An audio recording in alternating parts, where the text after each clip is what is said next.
এইবার প্রশ্ন হলো যে আপনি ওই যে বললাম যে আপনি আসলে কতটা প্রশ্ন উত্তর করবেন, ঠিক আছে, এবং নেগেটিভ মার্কিং কে কিভাবে কাজে লাগাবেন, that is a main fact. ঠিক আছে, কয়টা প্রশ্ন উত্তর করবেন বলেন তো দেখি, আপনারা একটু কমেন্ট করেন, এখানে বেশ কিছু মানুষ আছেন আমার পরিচিত। ঠিক আছে, এক্স্যাক্টলি 5 মিনিট পর আনা কোশ্চেন পেয়েছিল, এরকমই কিন্তু হয় আসলে। ঠিক আছে, অনেক সময় অনেক ঝামেলা হয়, কোশ্চেন পেতে দেরি হয়। ঠিক আছে, ঠিক আছে, কোশ্চেন পেতে দেরি হয়, ঝামেলা হয়, এগুলো কিন্তু অনেকে জানে না। ঠিক আছে, এবং পরীক্ষায় অনেকটাই ঝামেলা পড়ে। ঠিক আছে, তাহলে আমি কি বললাম, আমি বললাম যে আপনাদের কয়টা কোশ্চেন দাগানো আছে, that is a very big question. আপনি কয়টা কোশ্চেন দাগাবেন মনে রাখবেন যে ভাই আপনি প্রথম দফাতে, ঠিক আছে, প্রথম দফাতে আপনি যে কয়টা কোশ্চেন পারেন আপনি ঠিক সেই কয়টাই দাগান, বারবার বলতেছি।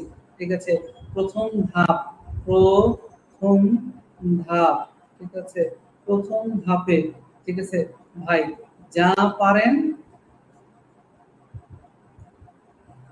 তাই দাগান, আর কোনো কথাই নেই ভাই, যা পারেন তাই দাগান, বেশি দাগান দরকার নেই। হ্যাঁ, এইবার দেখেন যদি মনে করেন কোশ্চেন মোটামুটি স্ট্যান্ডার্ড হয়েছে বা কোশ্চেন মোটামুটি কঠিন এই টাইপের হয়েছে, আপনি আপনার ধারণা যে এই মার্ক হলে আপনার মোটামুটি একটা, ধরুন আপনি 120 এর কাছাকাছি বা 120 প্লাসের কাছাকাছি পাইতে পারেন, তাহলে আপনি খুব বেশি রিস্ক নেওয়ার প্রয়োজন নেই। ঠিক আছে, যদি মনে করেন যে না আমার 80-90 এর মতো থাকতেছে এবং এই কোশ্চেন মোটামুটি সহজ, তাহলে ভাই ধুমায় রিস্ক নেন, কোনো উপায় নেই। তখন কাজটা কি করবেন, তখন আমরা এই নেগেটিভ মার্কিং এর খেলাটারে কাজে লাগাবো, ওরে দিয়ে ওরে বধ করব। ঠিক আছে, এবার আমরা নেগেটিভ মার্কিং এ কি কি করতে পারি, ঠিক আছে, কয়েকটা প্রশ্ন অবশ্যই আসে। ঠিক আছে, যে নেগেটিভ মার্কিং কে কিভাবে এড়িয়ে যাবেন, এটাকে পজিটিভলি কিভাবে ইউজ করা যায়, একটা উদাহরণ দিচ্ছি। ঠিক আছে, কোষের আবিষ্কার কে করেছে, ঠিক আছে, এবারে কে করেছেন, কোষ আবিষ্কার কে করেছেন, কেউ কি জানেন? কমেন্ট করুন তো দেখি, কোষ আবিষ্কার কে করেছেন, কোষ আবিষ্কার কে করেছেন? একজন বলেছেন খ, রবার্ট হুক। হ্যাঁ, আচ্ছা বললাম রবার্ট হুক কোষ আবিষ্কার করেছেন। ঠিক আছে, এইবার প্রশ্ন হলো দেখেন, মনে করেন আপনি নিউটন যে হবে না সেটা আপনি জানেন, ঠিক আছে, ডালটন হবে না সেটাও আপনি জানেন।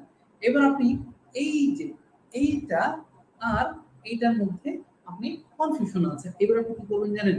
আপনি কনফিউশনে যদি থাকেন দয়া করে মোটামুটি কনফিউশন থাকলে আপনি অ্যান্সার করতে পারেন যে হ্যাঁ এটা হতে পারে, বাট চোখ বন্ধ করে এইভাবে দাগাবেন সেটা কিন্তু করেন না। আমি যে কাজটা ঢাকা ইউনিভার্সিটি পরীক্ষার হলে করেছিলাম এই কাজটা করবেন না। আপনি লজিকলি চিন্তা করবেন যে কোনটা দাগানোর মতো, যেটা ইম্পর্টেন্ট সেটা আপনি দাগিয়ে যাবেন। ওকে, ঠিক আছে। এইবার দেখেন আর উদাহরণ আমার আসলে দেওয়া যে খুব ইম্পর্টেন্ট তা নয়।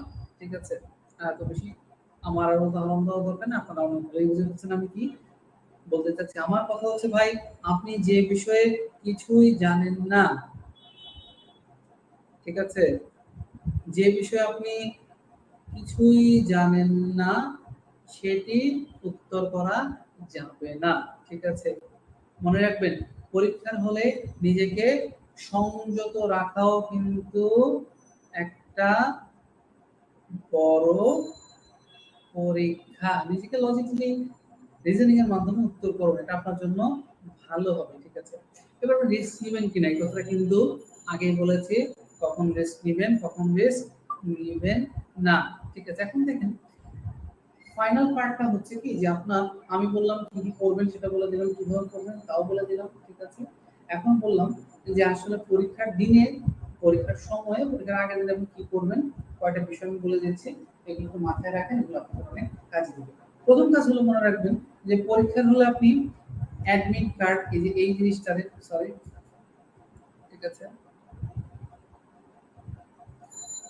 অ্যাডমিট কার্ড অবশ্যই নেবেন। অ্যাডমিট কার্ড, কলম, পেন্সিল, হাবিজাবি অবশ্যই নেবেন। প্রয়োজনীয় খাবারটা আগের দিনে জোগাড় করে রাখবেন, যা খেতে চান মোটামুটি ভাবে একটা আইডিয়া নিয়ে খাবারটাকে জোগাড় করে রাখবেন। হ্যাঁ, এখন অনেকে বলতে পারেন ভাই ডিম খাবো কি না, খাবো কি না। ঠিক আছে, দেখেন গরমের দিন, প্রচন্ড গরমের দিন যদি ডিম খেয়ে যান তাহলে কি, ডিম খেলে কিন্তু বডির হিট অনেকটা রাইজ করে। ঠিক আছে, তো প্রোটিন যেহেতু, এটা অবশ্য আহনাফ আমার চেয়ে ভালো বলতে পারবে যে সে যেহেতু ডাক্তার মানুষ। ঠিক আছে, হি নোজ বেটার। ঠিক আছে, গ এবং ঘ, ঠিক আছে, রবার টু হোয়াটএভার, আহনাফ হতে বিষয়ে আমার সাথে ভালো বলতে পারবে। তো আমি যেটা বলতে চাচ্ছি দেখেন যে ডিম খাবো কিনা, ভাই দয়া করে যার ডিম খেলে বডি হিট হয় এবং অসুবিধা হয় তারা দয়া করে ডিম খাবেন না। যার খেলে কোনো সমস্যা হয় না, যেমন আমার ডিম খেলে কোনো সমস্যা হয় না, আমি ডিম খেয়ে যেতে পারি, দুধ খেতে পারি, ঠিক আছে। আরেকটা জিনিস খুব ইম্পর্টেন্ট যে ভাই এখানে এই যে ভাঙতি টাকাটা, ঠিক আছে, সরি,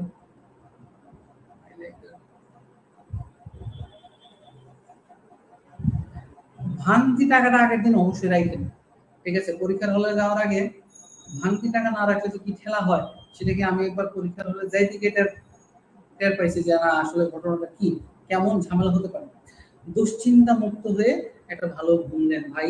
এক রাতে 4-5 ঘন্টা পড়াতে বা 2-3 ঘন্টা পড়াতে আপনার খুব একটা বেশি কিছু লাভ হবে না। বাট যদি মনে করেন অনেকের টার্গেট, অনেকের একটা প্যাটার্ন আছে যে আমি পরীক্ষার হলে আগে সারা রাত করতে পারি, কোনো সমস্যা নাই, পরীক্ষার হলে গিয়ে পরীক্ষা দিয়ে সুন্দরভাবে ঘুমাইতে পারি, অসুবিধা নাই। কিন্তু এখানে ঝামেলা আছে, অনেক সময় আমার মেন্টালিটি বিট্রে করে, যখন বিট্রে করে তখন কিন্তু আর কোনো উপায় থাকে না, তখন পরীক্ষা যা পারবেন সবই ভুলে যাবেন, ঠিক আছে।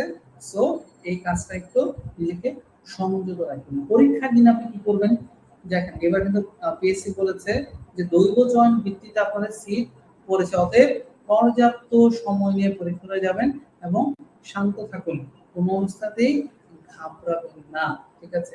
এবার পরীক্ষার হলে আপনি কি করতে পারেন, প্রথম কথা সতর্কতার সাথে ওএমআর শিটটা পূরণ করেন, ঠিক আছে। সতর্কতার সঙ্গে ওএমআর শিটটা পূরণ করেন, সিরিয়াল প্ল্যানিং করেন। কিরকম মনে করেন অনেক সময় দেখেন দুইটা বিষয় দেওয়া থাকে, প্রশ্ন উত্তর ক খ গ ঘ দেওয়া থাকে, এরকম দেওয়া থাকে, বা এরকমও দেয়া থাকতে পারে যে ক খ গ ঘ।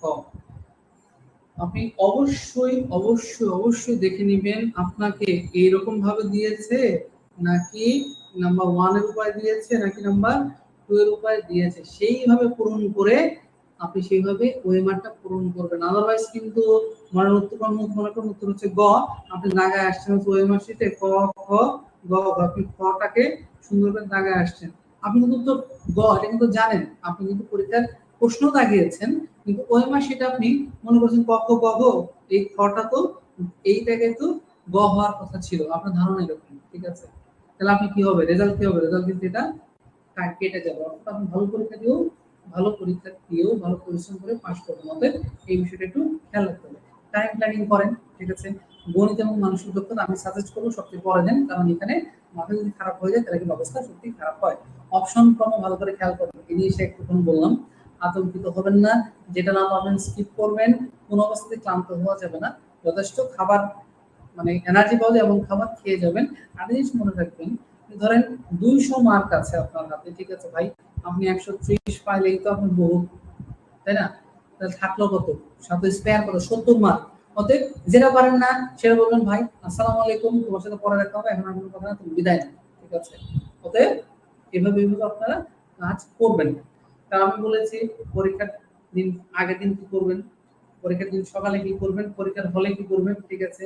এই কয়দিন কয়টা বিষয় পড়বেন সেটাও বলেছে, ঠিক আছে, কিভাবে পড়বেন সেটাও বলেছে, ঠিক আছে। তাহলে মোটামুটি ভাবে আমরা কিন্তু সকল কিছুর উপরে একটা মোটামুটি ওভারভিউ দেওয়ার কিন্তু একটা সুযোগ এখানে হয়েছে আমাদের, ঠিক আছে। তো হয়ে গেল, অসুবিধা নাই।